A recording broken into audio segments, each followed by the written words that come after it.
नमस्कार दोस्तों, BEd first year paper है शिक्षा में नाटक एवं कला, इकाई संख्या 3, दृश्य शिक्षण एवं अधिगम। तो हम बात करेंगे आज। इससे पहले हमने बात करी थी नाटक के प्रकार के बारे में। तो नाटक के प्रकार हो गए। आज हम बात करेंगे नाटक को सफल बनाने के उपाय। नाटक को सफल बनाने के उपाय कौन कौन से होते हैं, हमें क्या करना चाहिए, क्या नहीं करना चाहिए, उसके बारे में चर्चा करेंगे। नाटक को सफल बनाने के लिए निम्नलिखित उपाय करने चाहिए। तो हम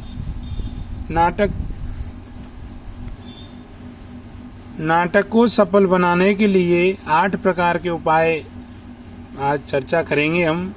तो नंबर 1 है, नाटक में अश्लील व अवृद्ध दृश्य वाक्य नहीं होने चाहिए। यानी हमें नाटक प्रस्तुत करते समय उसमें गलत शब्दों का प्रयोग नहीं होना चाहिए, गलत चित्रों का, किसी भी वेशभूषा का प्रयोग नहीं करना चाहिए। नंबर 2 है, नाटक की विषय वस्तु शिक्षाप्रद होनी चाहिए। यानी जो नाटक की जो विषय वस्तु है, जो प्रस्तुत कर रहे हैं आप, वह शिक्षा से संबंधित होनी चाहिए। नंबर 3 है, एक ही व्यक्ति को भूमिका यानी जो रोल अदा करते हैं वो बदल बदल कर देने चाहिए, ना कि एक ही व्यक्ति पर एक प्रकार का रोल करवाना चाहिए। नाटक की तैयारी, मंच की सजावट सभी पूर्व होनी चाहिए।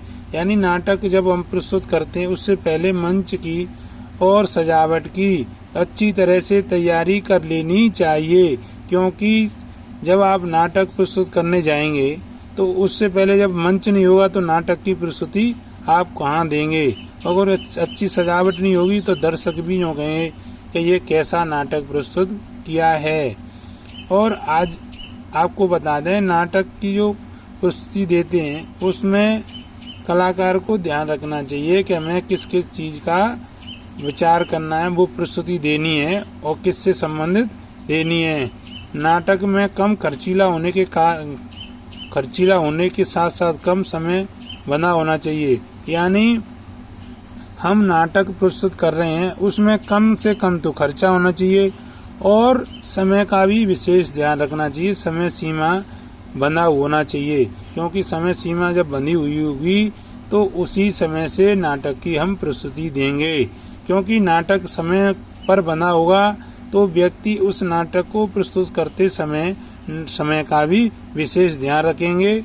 और नाटक का जो प्रोग्राम बनाने से पहले ये भी देख लेंगे इसमें कितना खर्चा आ रहा है और कितना नहीं आ रहा है, क्योंकि नाटक की प्रस्तुति करते समय अगर खर्चा ज़्यादा आएगा तो बयान करने में दिक्कत रहती है।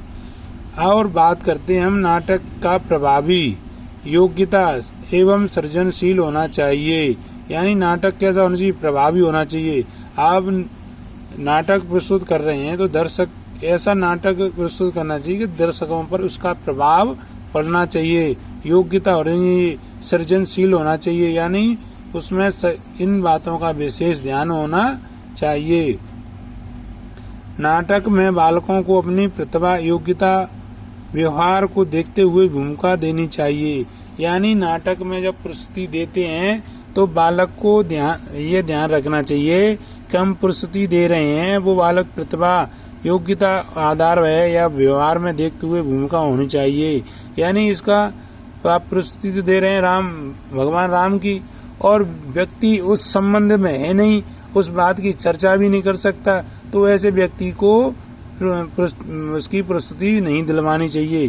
क्योंकि प्रतिभा अगर योग्यता नहीं, उसमें अगर उस व्यक्ति में इस लायक योग्यता नहीं है तो वो प्रस्तुति किस प्रकार दे सकता है। तो ये भी ध्यान रखना चाहिए कि हम कैसे व्यक्ति पर उसकी प्रस्तुति करवा रहे हैं या नाटक को प्रस्तुत करवा रहे हैं।